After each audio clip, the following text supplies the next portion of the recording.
Muscles are dumb. They only do what the brain allows them to do. So if you're doing a postural restoration exercise, like you're going to see in this video, without the appropriate sensory input, you'll never feel your hamstrings properly in a position that you're supposed to easily feel your hamstrings.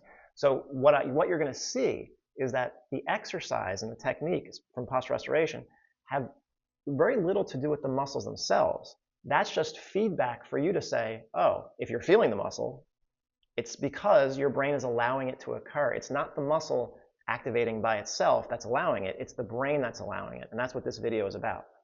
So what you're going to see is me coaching an online client through a 90-90 technique. The important thing to keep in mind, though, is that I'm doing it, again, not as a biomechanical exercise. I'm not doing it as a hamstring exercise. I'm trying to get her to understand the importance that she needs to wear her glasses, because on the questionnaire that she filled out, she said that she has a prescription of -2, something like that. And I don't think she doesn't really wear them. Now, to me, I already knew it was going to happen. She was going to be bilaterally extended. She's going to be in this PEC pattern, pelvis forward on both sides, ribs up, head and neck forward. It's pretty much guaranteed. And it does confirm it when I walk her through the technique because of the questions that I'm asking her. But this is a sensory experience for her brain. But it's really for her consciously to understand that her muscles are not the issue. They have no chance of working until she wears her glasses, because her visual system, her brain, is not getting the proper input to ground her and orient her. It doesn't know where. You are 86 billion neurons, maybe more, different estimates. And they are meaning your brain is 86 billion-ish individual cells, microscopic cells, that are networked together in trillions of different ways. That's what your brain is. How does that brain figure out what to do? Well, we don't really know. And the scientists still don't really know. We can figure some things out, but how it all comes together, they still don't completely know. But the point being, they do know that a huge portion of your brain has a lot of the real estate of that brain is involved in visual processing more than any other sense. And without that, your body is not going to make the correct, or your brain is not going to be able to give the correct commands to the muscles, because, again, the muscles are dumb. He says, it is common to refer to a well-learned physical skill as a muscle memory in recognition that it can be performed with little thought. However, the muscles are dumb as a brick. Skill depends almost entirely on how all the premotor and parietal areas that act as coaches shape the commands coming from the motor cortex. It's not about the hamstring. Again, the muscle is dumb. The muscle will only do what the brain tells it to do. But the brain is basing its decisions based off of what it is sensing. And what it is sensing, it needs to be grounded and oriented. It has to figure out where it is in space, where it is in relation to the ground. That is called the vestibular system. All right, it needs that input has to be there before it can figure out how to use the muscles correctly. And where does that occur? Through the right side of the brain, which, not coincidentally, controls the left side of the body, the side that we're trying desperately to get people onto. In order to do a 90-90 appropriately and effectively, you have to really be able to integrate two things. As long as your jaw and your teeth are okay, you have to integrate visual space and the ground. In this case, it'll be the wall that's underneath the wall that your feet are on. That means you have to wear shoes, because when people do not wear shoes, the chances of them feeling their hamstrings correctly are pretty slim, because your foot is multidimensional. A flat floor and a flat wall is one-dimensional. That multidimensional foot does not fit that one-dimensional surface. And that's the same thing with, when people are wearing minimalist shoes. They think that it's more natural, but in reality, it would be natural if you're on real earth, that's undulating, and that earth would fill, that multidimensional earth would fill that multidimensional foot. But not when your feet are on flat floors like I live in New Jersey. If you're on a farm most of your life and you spend a lot of time on the real earth, then you might be perfectly fine in minimalist shoes. But if you're in an urban jungle like where I live, it's not going to work. So you have to integrate ground and visual space. Now you need to have, if you cannot see 20/20, and your prescription is, over a minus 0.75, you're going to need to wear those. I just haven't had anyone come in and be able to pass tests or do techniques properly and feel them appropriately without wearing the prescription, because the visual space is collapsing. I have a whole interview about this issue with my optometrist from a couple of months ago. So you have to do a 90-90 correctly, you have to integrate visual space and the ground sense through a pair of sneakers. Now this individual, she's got the sneakers, but she didn't have the visual sense. She did not have visual space being integrated because she was not wearing her glasses, and her prescription is not insignificant. So you're going to see how I walk her through this technique, and I don't think at any point you're going to ever hear me say, it's about 5 minutes, I don't think you're going to ever hear me say, try to feel your hamstrings. I'm doing everything else except that, because I need her to come to the conclusion herself that the only way she's going to feel her hamstrings in a hamstring technique, in an exercise technique that is ostensibly there to feel your hamstrings in the easiest position that you could possibly feel your hamstrings. The only way she was going to feel them is if she had her glasses on. And she does come to that aha moment, and you will see this. After the 5-minute video, I'm going to just make a couple additional comments on what you saw. You feel your lower back in contact with the floor? Yes. You do? Yes. Okay. Do you feel one side of your lower back more than the other? One side more than the other. Mm-hmm. No, feels even. Feels even. Okay. Can you just put your glasses on and just let me know if you feel any different as you lie there? Can I take them on and off? Yeah. Okay. I just want to know whether you feel any difference, like in how your body is positioned or how you're sensing the ground underneath your body, or like, do you feel like you have one foot more in contact with the wall than the other?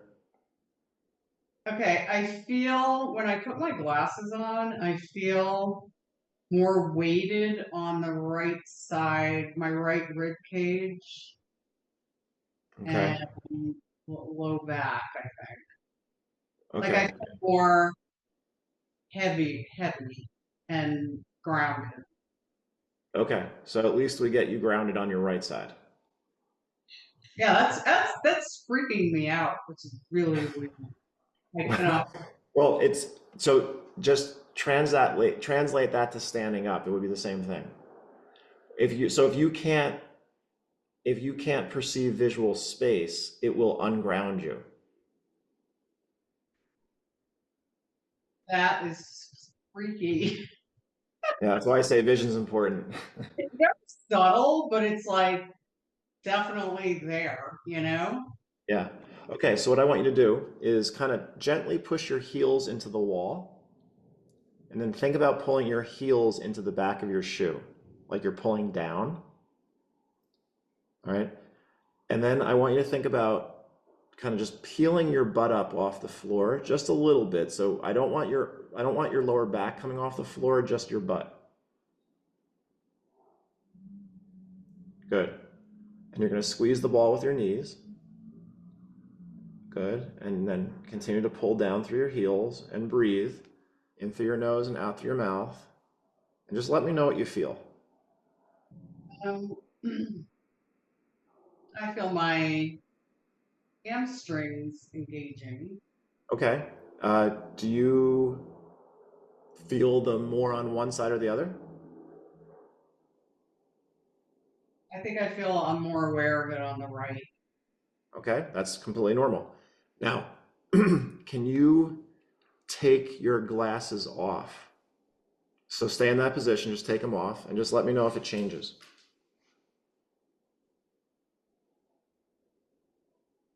Yeah, it does. So weird. And what happened? It's less right dominant. Um, it's really hard to detect. Let me put it back on. Okay.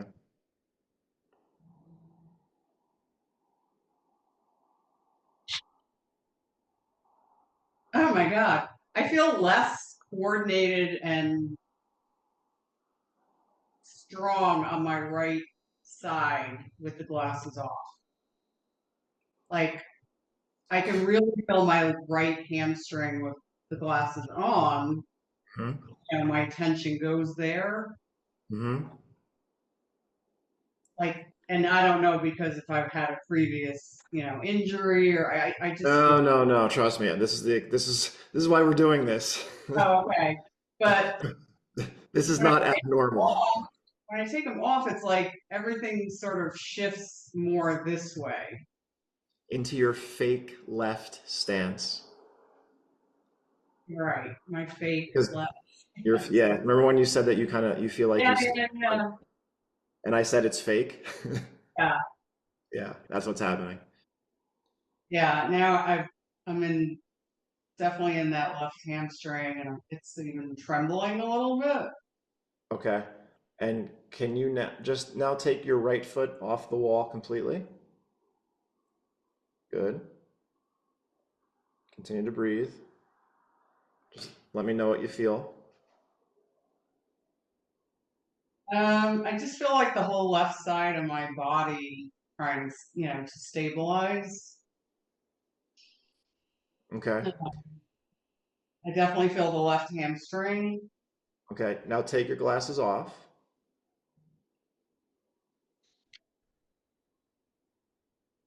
And now I just collapse to the right.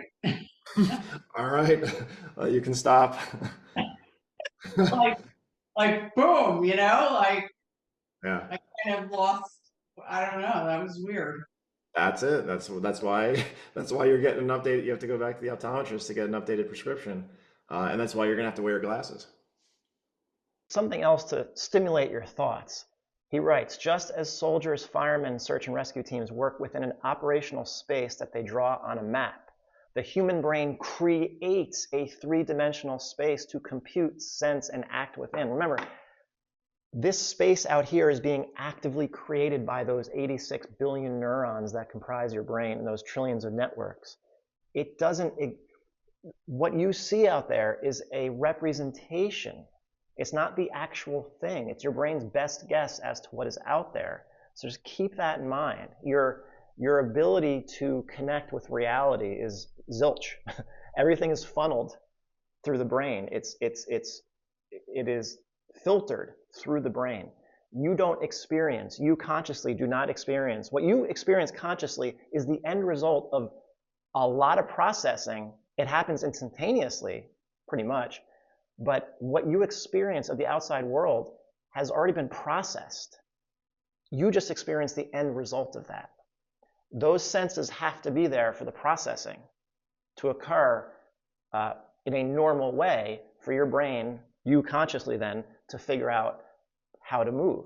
And what happens when you don't, now that might sound fantastical to you, but take a look at this.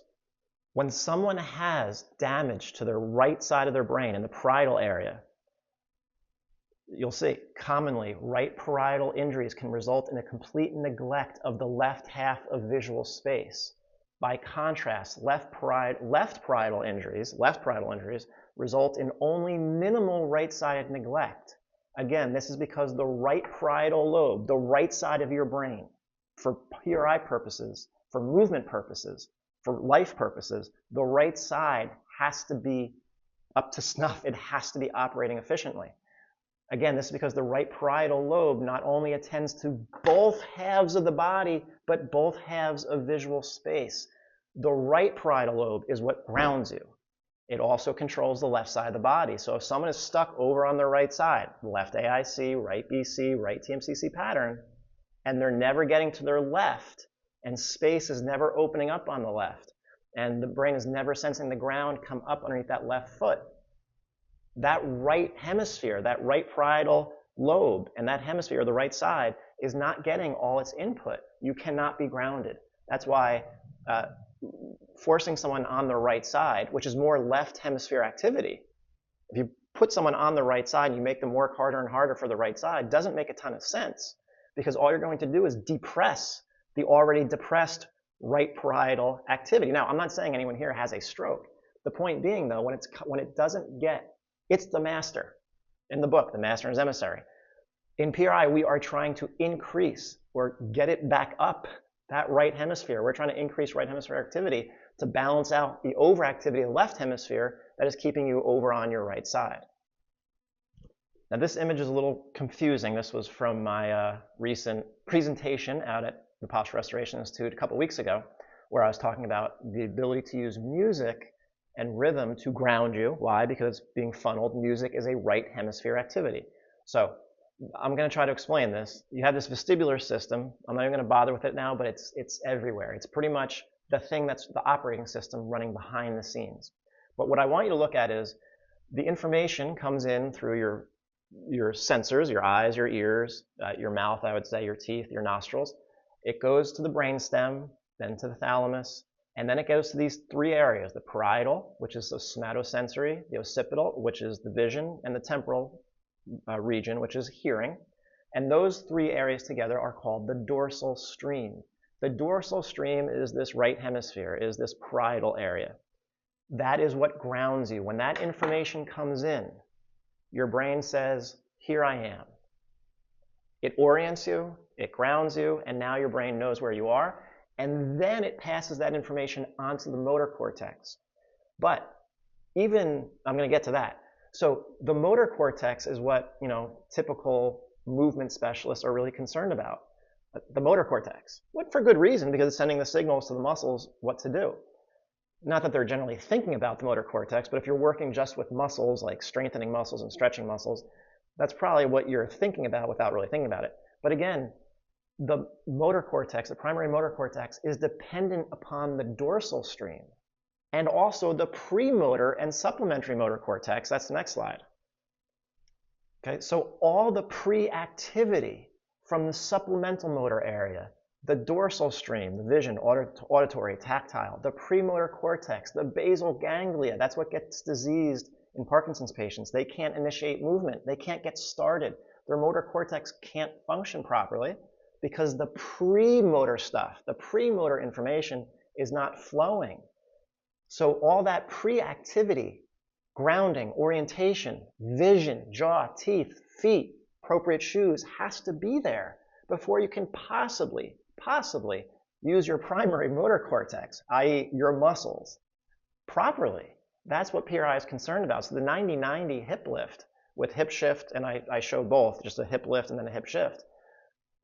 At no point was I trying to test her primary motor cortex or her muscles.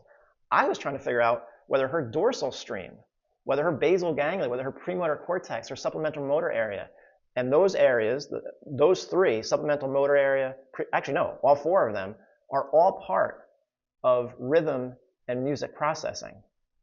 That's why I can change tests, get people completely neutral, 100% neutral, just using music. All right, I've shown it. And hopefully people will start to pick up on this. All of that is what will determine whether you have the chance to use your body in a biomechanical way. It isn't the other way around. So without her glasses right in the beginning, she said she felt her back on the floor, but I knew she wasn't feeling what she was supposed to feel. No chance with the prescription that she had. She was going to be very extended.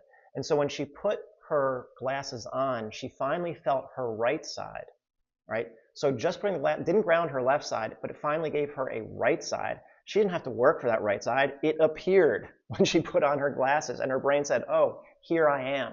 That's number one. Number two, when she took them off, she said that she felt less coordinated and less strong with the glasses off. And remember, she was only feeling her right side at that point in the first half of the video, or the first 3 quarters. She was only feeling her right side. I hadn't biased her left side yet. So when she had them on, she felt more grounded and stronger with her right side. When she took them off, she felt nothing. Keep that in mind. If you think you have your left side, but you don't feel your right side, it's not a matter of working harder for your right side. You're not grounded. You might be feeling something on the left side, but I guarantee you're feeling something, but you're not feeling everything. When you start to feel your right side, your left side would feel different also. But I have never come across someone who had to work hard for the right side. They simply weren't grounded through their parietal lobe. Also, when she took her glasses off, also for the people who think they're on their left side, when I call it fake left stance, and maybe the head is in a position that looks like that, or their weight is shifted. Remember, that's the story of my life. I was not on my left side. I was extended, and my brain was confused, and I was falling to the left. That's what she experienced when she took her glasses off. And I said, oh, she felt like she was moving back to the center, because she had said that she felt like she was on her left leg.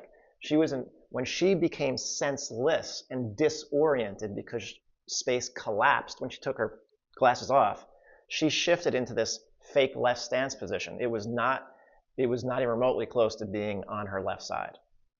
And then when we were doing the 90-90 with the hip shift, so her pelvis was turned to the left, she could feel her left hamstring and her left side. We had to bias her to the left side. But then when she took her glasses off, she fell and collapsed back to the right. So I know that was an eye-opening experience for her. And this is stuff I do with people every day. It's not uncommon. Let's just put it that way. PRI, postural restoration, movement is brain. And the only way you're going to move properly is if you have orientation and grounding coming from this right hemisphere of your brain, this parietal lobe. Look at those slides again. This has nothing. The muscles are dumb, the muscles are dumb, the muscles are dumb. When you feel a muscle appropriately, it's simply feedback to know that your brain understands where you are and what position you are in. It is not a biomechanical exercise.